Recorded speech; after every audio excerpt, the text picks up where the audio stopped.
আসসালামু আলাইকুম, welcome back to my channel. আমি ওয়াহিদা।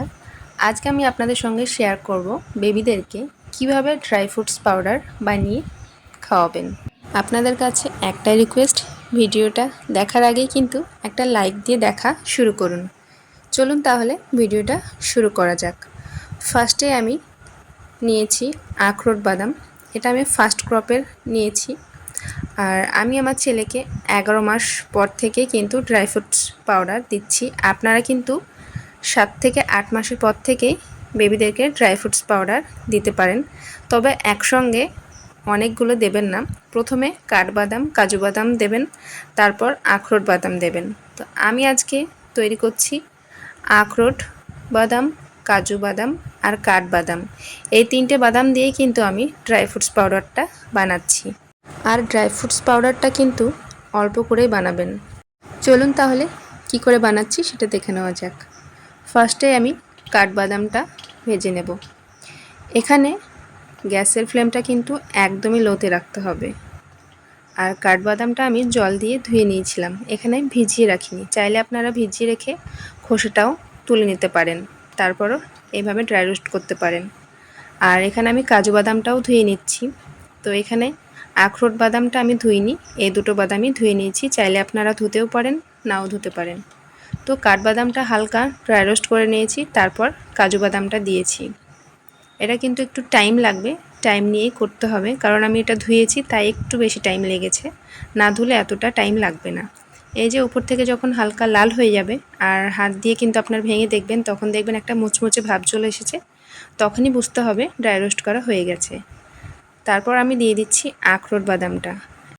আখরোট খুব বেশিক্ষণ ড্রাই রোস্ট করতে হবে না, ওই জন্য আমি আলাদা দিয়েছি। আপনারাও কিন্তু সব বাদাম একসঙ্গে দেবেন না, আখরোট বাদামটাকে আলাদা ড্রাই রোস্ট করার চেষ্টা করবেন।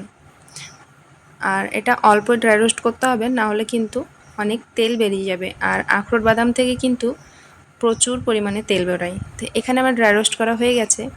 তারপর কিন্তু বাদামগুলোকে একদম ঠান্ডা করে নিতে হবে। আর এখন আমি যে কথাগুলো বলবো আপনারা কিন্তু মনোযোগ দিয়ে শুনবেন আর ভিডিওটা স্কিপ করবেন না। তো এখানে বাদামগুলো প্রথমে আমি টুকরো টুকরো করে ভেঙে নিয়েছি। তো ভেঙে নিলে পাউডারটা বানাতে কিন্তু খুব সুবিধা হয়।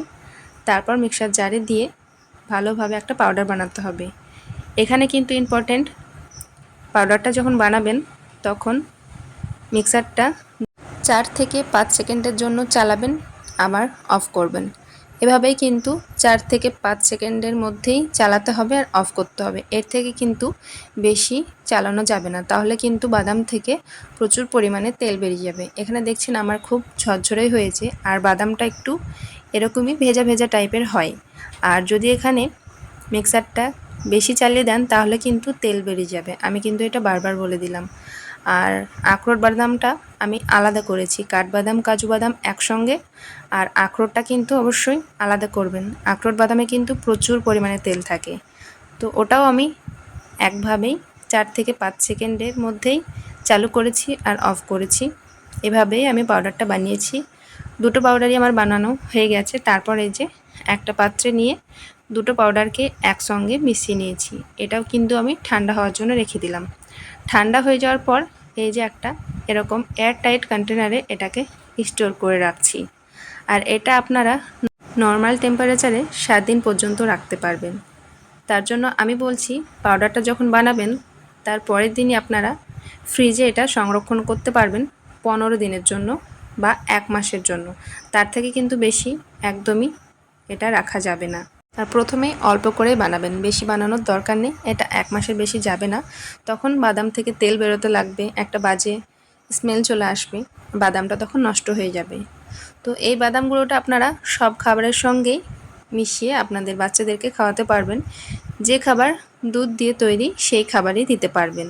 তো আমি এখানে বানিয়েছিলাম সেরেলাক, সেখানে 1 চামচ মতো বাদাম গুঁড়ো দিয়ে সেরেলাকটা আমি আমার ছেলেকে সার্ভ করছি। বাদাম গুঁড়োটা আপনারা সপ্তাহে 4 থেকে 5 দিনই দেবেন, প্রতিদিন দেওয়ার দরকার নেই। আর দিনে কিন্তু একবারই দেবেন। তারপর আমি এতে ন্যানপ্রো অ্যাড করেছি।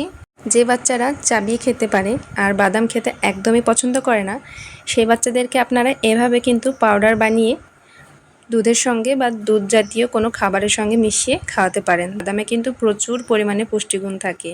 এতে কিন্তু বাচ্চারা অনেক পুষ্টিগুণ পাবে, ব্রেন ডেভেলপমেন্ট হবে, বাচ্চাদের ওয়েট গেইন করতেও কিন্তু অনেক সাহায্য করে। তো এই ছিল আজকের ভিডিওটা ভালো লেগে থাকলে অবশ্যই লাইক, কমেন্ট, শেয়ার করে দেবেন আর আমার চ্যানেলটিকে সাবস্ক্রাইব করে দেবেন।